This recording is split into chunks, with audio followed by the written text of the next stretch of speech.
Bapak, Ibu, dan Saudara yang terkasih, selamat pagi, berjumpa kembali dengan saya, Bapak Muji, dalam program Dahar Pagi. Kita akan bersama-sama mendengarkan firman Tuhan. Marilah kita mengawali dengan berdoa. Dalam nama Bapa dan Putra dan Roh Kudus. Amin. Bapa yang penuh kasih, dimuliakanlah namamu. Kami mengucap syukur atas segala berkat penyertaan-Mu. Kami akan menerima sabda-Mu. Kami mohon berkat-Mu supaya sabda-Mu menjadi kekuatan bagi hidup kami. Demi Kristus Tuhan pengantara kami. Amin. Lukas bab 11 ayat 14 sampai dengan 23. Pada suatu kali Yesus mengusir dari suatu setan yang membisukan. Ketika setan itu keluar, orang bisu itu dapat berkata-kata, maka heranlah orang banyak.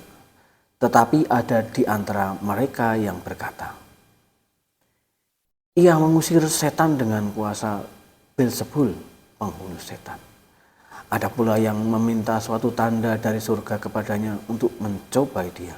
Tetapi Yesus mengetahui pikiran mereka lalu berkata, setiap kerajaan yang terpecah-pecah pasti binasa. Dan setiap rumah tangga yang terpecah-pecah pasti runtuh.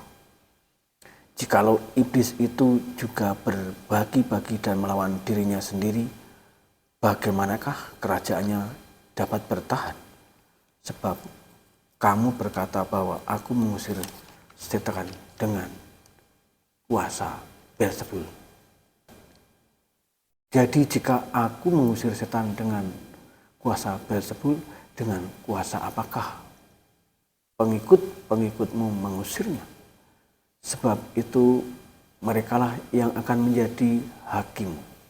Tetapi jika kamu mengusir setan dengan kuasa Allah, maka sesungguhnya kerajaan Allah sudah datang kepadamu.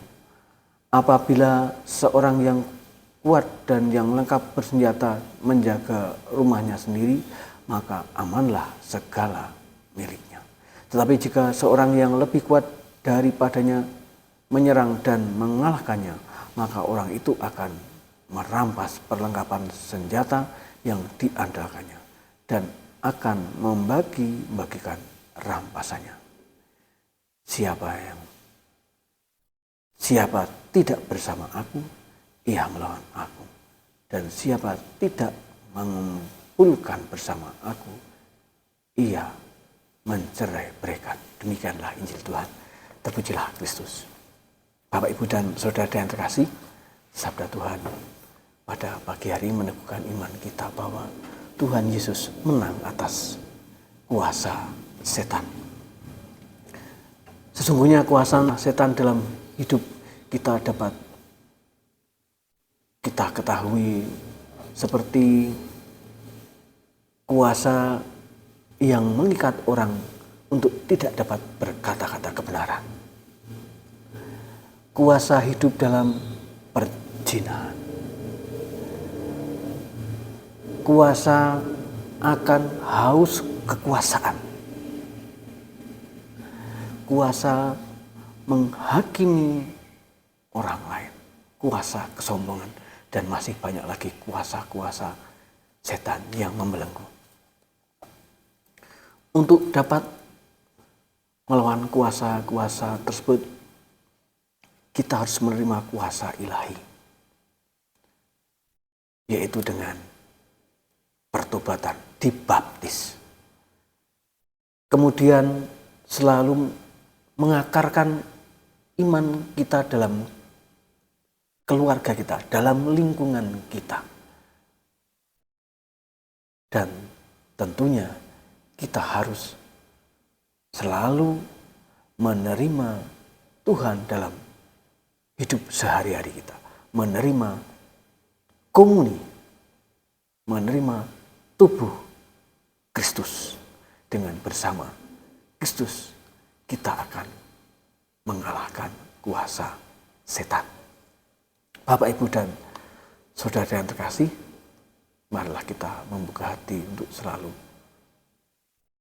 menerima terang Roh Kudus, supaya menuntun hidup kita untuk selalu bersatu dengan Kristus, hidup yang imannya mengakar, dan hidup kita yang mampu berbuah. Kemuliaan kepada Bapa dan Putra dan Roh Kudus, seperti pada permulaan, sekarang, selalu, dan sepanjang segala abad. Terpujilah nama Yesus, Bunda Maria, dan Santo Yosef, sekarang dan selama-lamanya. Dalam nama Bapa dan Putra dan Roh Kudus. Amin. Bapak, Ibu, dan Saudara terkasih, terima kasih kita telah bersama-sama mendengarkan firman Tuhan. Semoga menjadi kekuatan bagi hidup kita. Selamat bekerja, selamat beraktivitas.